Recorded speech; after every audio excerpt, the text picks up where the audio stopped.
السلام علیکم۔ آپ دیکھ رہے ہیں معلومات عامہ۔ اگر آپ نے ابھی تک ہمارے چینل کو سبسکرائب نہیں کیا ہے تو ہمارے چینل کو سبسکرائب کریں اور ساتھ میں بیل آئیکن کو پریس کریں۔ ایڈونچر کے شوقین کسی بھی حد تک جا سکتے ہیں، جس کا منہ بولتا ثبوت ایک امریکی مہم جو کولن اوبریڈی نے دیا اور تن تنہا برفیلے براعظم انٹارکٹیکا کو عبور کر کے تاریخ رقم کر دی۔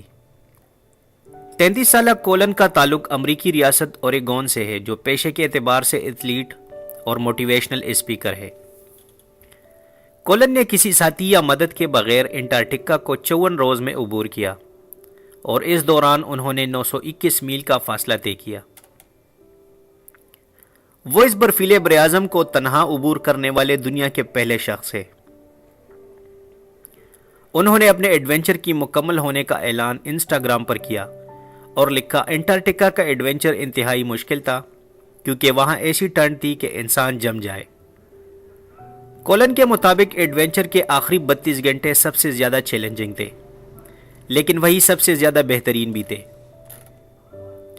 واضح رہے کہ اس سے قبل بھی کئی مہم جو انٹارکٹیکا کو تنہا عبور کرنے کی کوشش کر چکے ہیں، جن میں بریٹن ہینری ورسلے خاص طور پر قابل ذکر ہے، جو 2016 میں یہ کارنامہ انجام دینے سے صرف 33 میل کی دوری پر تھے، لیکن تھکاوٹ اور پانی کی کمی کے باعث چل بسے تھے۔